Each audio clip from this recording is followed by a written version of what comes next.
Здравствуйте! И снова на экране автомобильный, я бы так сказал, выпуск Экса. Напомню, в пятницу мы почти 15 минут наблюдали с вами за перипетиями борьбы на гонках без правил на полигоне «Патриот». И вот теперь продолжение темы. Ну а что делать?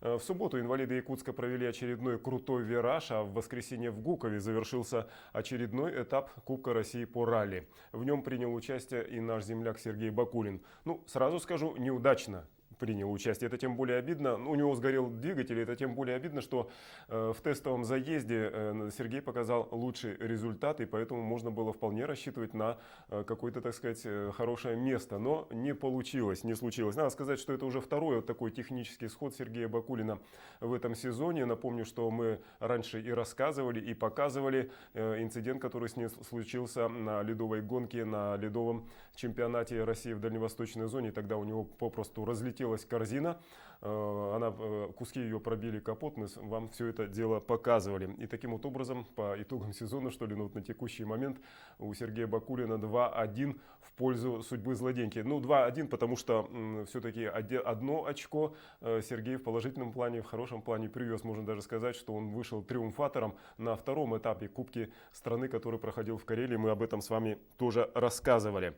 В общем-то, результат более чем хороший, я почему и говорю, триумфатор для новичка.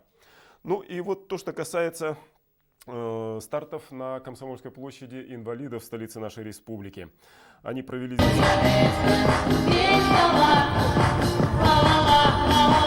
Кубок мэра. Что касается самого названия соревнований, в исполнении Олега Васильева спонтанно первое соревнование,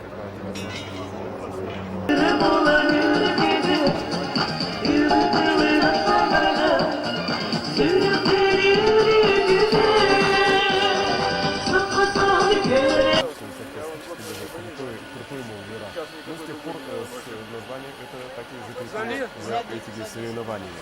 В рамках победителя в этот раз на Комсомольскую площадь приехал победитель 2005 года Александр Копоть. Как в прошлом году выступили, нормально считаете? Да, хорошо. Это было случайно, нет победы?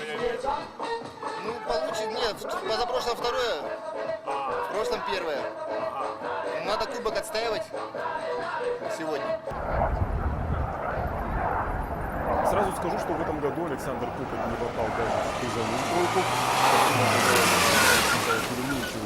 Но эти соревнования не последние. Федерация автомотоспорта и госавтоинспекция Якутска и на будущий год намерены провести такие же соревнования. Ну, что касается уровня подготовки участников, то он был явно разный. Кое-кто прошел дистанцию только с посторонней помощью, а вот зато победитель 2006 года, Игорь Петрунин, вполне мастерски вел свой микроавтобус. Ну, это вот такая вот моя субъективная оценка, а есть еще и объективная. Дистанцию он прошел за 1 минуту 7 секунд, без единого штрафного очка. Вот пусть попробует из здоровых, скажем так, водителей показать такое же время. А он показал. И он показал, кстати сказать, и самый лучший результат в знании правил дорожного движения. Второй результат был у Сергея Степанюка, третьим признан Алексей Ильяков. Все трое призеров уехали с площади Комсомольской с сотовыми телефонами, это такой главный приз, и плюс к этому еще получили бесплатный страховку автостраховки на этот год. Ну, надо сказать, что ни один из участников этих гонок не уехал с площади с пустыми руками. Ну вот в пятницу я уже говорил о том, что, так сказать, автомобильная тематика у нас в нашей передаче возобновится только в сентябре месяце. Как видите, ошибся. Сейчас готов повторить, в общем-то, эти слова, хотя очень сильно надеюсь ошибиться и на этот раз. Тем более, что, в общем-то, есть одна задумка, показать вам одни такие соревнования.